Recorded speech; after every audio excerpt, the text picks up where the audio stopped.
who did a lot of points. She was our player of the game in that match versus EAC. Alinsug. De Guzman was there. Dolorito finds that spot down the line. Jonah Dolorito, one of the veterans and seniors already for LPU as Mata drills one down.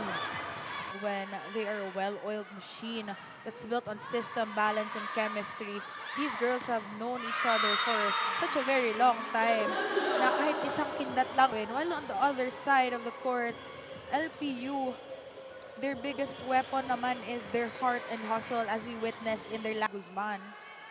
Alexa Mata on deck to serve for player of the game. Last match for NU. De Guzman denied at the net. Solid blocking by Salazar and Maaya. Good serve. Back-to-back aces for Alexa Mata.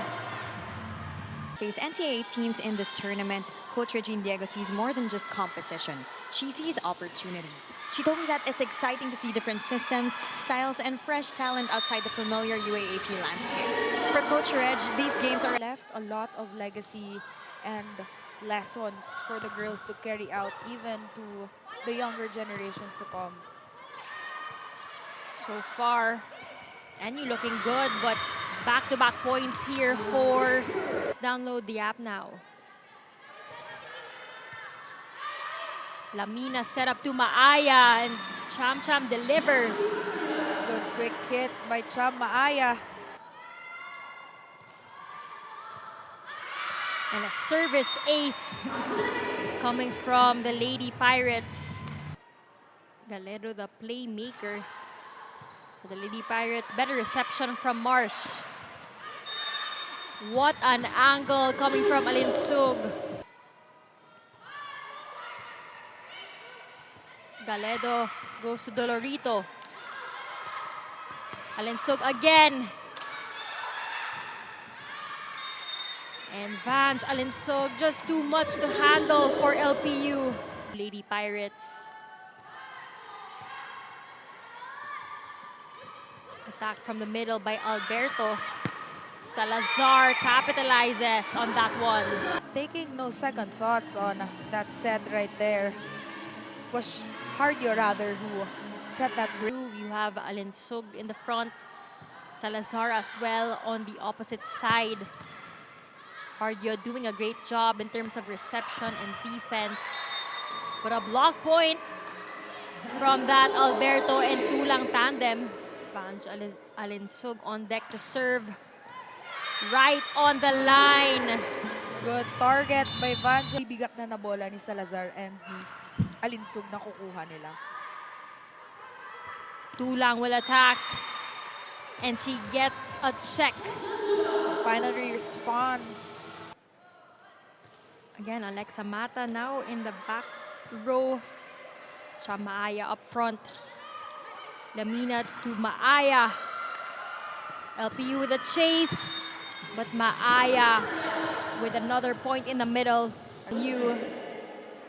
So far, great playmaking coming from Lamina. But what a response coming from Dolorito at the back row. That Patrice Salazar wasn't really there to man that area, or Vange Alinsug was going to be late. Game.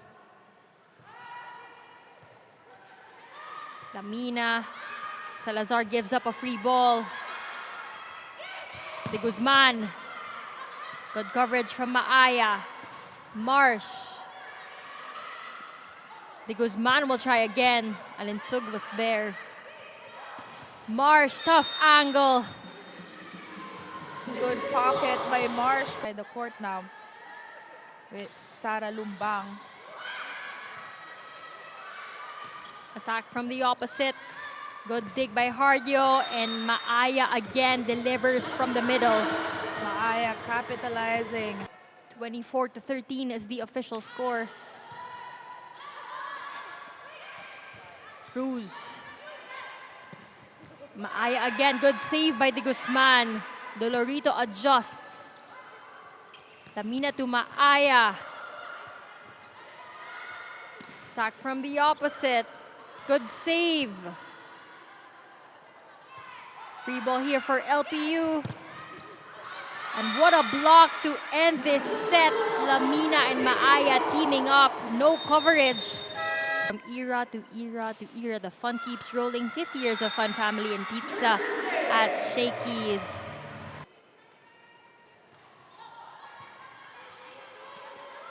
Taghoy to Lumbang. Lumbang covering her own hit. No follow-ups there. Strong blocking by De La Peña. Faulty reception for the Lady Pirates. Free ball for the Lady Bulldogs. Escanlar. Mediavilla.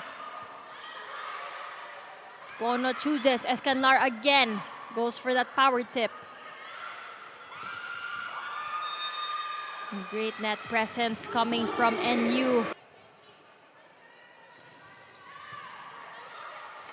Taghoy to Lumbang. Mediavilla.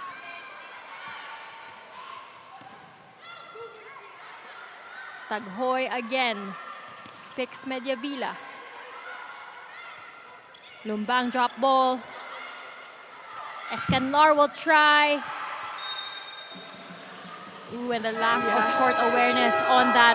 And kulang nga sila sa aggressiveness dito sa second set. You can't really see in LPU na gusto nila patayin yung bola talaga once they have it. The ones playing on the side of NU are the younger generation compared to the first lineup a while ago in the first set. Graduating, there's always that big shoe to fill with those expectations coming from not only the coaches but as well from your teammates. That's a lucky point though, coming from Mylas. We have setter that was Mediavilla, outside hitter. And that's a service ace coming from her. Good target. Same target at the back row of NU. Missed contact by Escanlar, but a touch on the defense of Good target as well for Escanlar, seeing that there was that chance for a check ball. Good serve by Escanlar. Good dig by Cepada. Taghoy underhand set. And LPU gets that point. Contributing here for LPU. We saw her check into serve in that first set and now starting in this second set.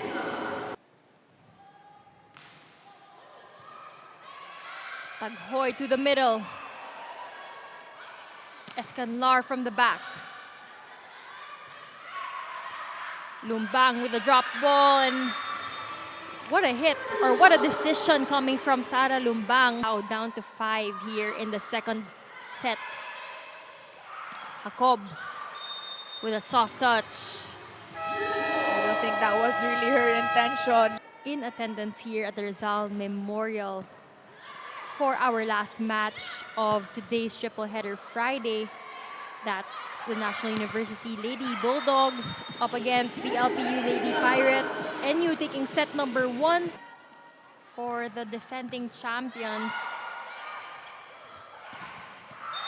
What a block coming from Jacob. Good vice versa. Dolorito checking back in the ball game. Let's see if she can be the spark plug for LPU. But Bombita, just too much. Yeah, hammering powerful attacks into the court of LPU and target. Dailisan with a serve. Perfect pass here for the Lady Pirates. Lumbang gets a check. Good angle by Lumbang. Pono back set to Bombita. Numbang from the opposite, but denied at the net by Jacob and Escanlar. Still there in the middle. Pono to Bombita. No blockers on the side of LPU. Point. Ooh, and a miscommunication there. Service ace for Myrtle Escanlar. You gotta love the aggressiveness in that hit in their service. Set number 3. This set is brought to you by Shakey's. From era to era to era, the fun keeps rolling. 50 years of fun, family, and pizza at Shakey's. Off this set from Vangeline Sug, you could see that she corners that area to check. Good pancake save from De Guzman. Hardio sets up Alinsug. Good defense by LPU. Dolorito gets a check. Good check ball by Dolorito. Establishment has improved also over the past few seasons. De Guzman. Alinsug with a pickup. Marsh finds the line.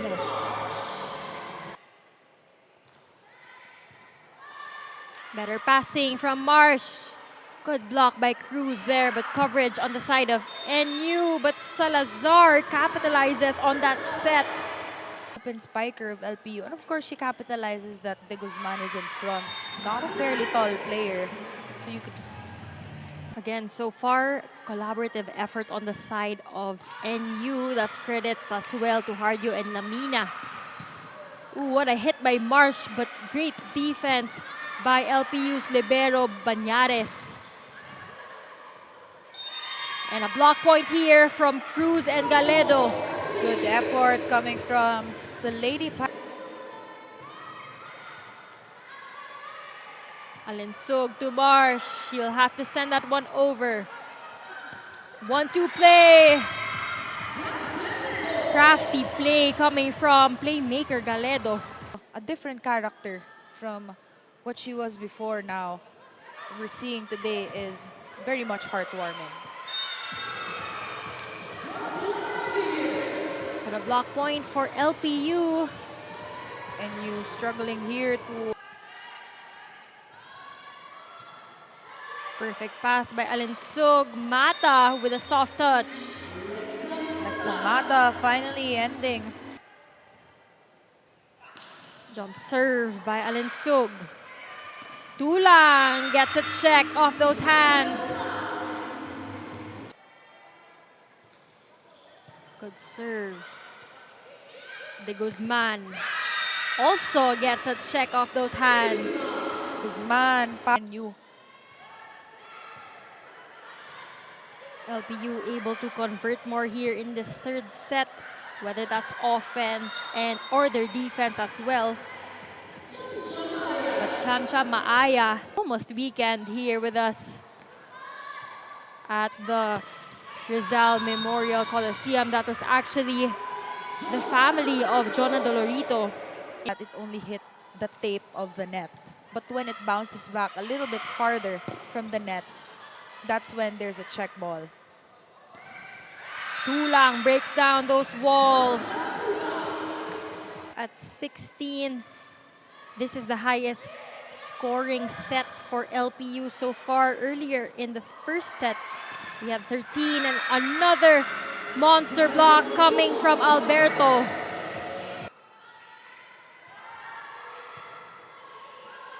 Pono sets up Bombita. And Bombita with a response right away.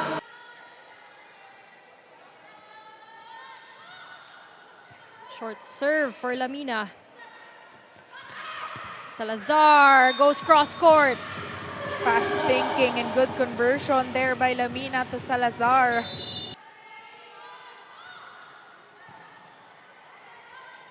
Dolorito from the opposite. Alinsug to attack. And she gets a point. Powerful attack by Alinsug. Saledo to the middle. And Alberto is able to convert. Jump serve by Alinsug. Good pass by Dolorito. Single block by Marsh. Good decision making coming from De Guzman. Good tip by De Guzman. Sing. And you still at set point. Match point rather. Salazar. Good blocking by LPU. Marsh will try. Ball still in play. Free ball for LPU. And LPU saves another point. Close set we're seeing here from LPU and NU. Salazar cross court. That does the job for the National University Lady Bulldogs.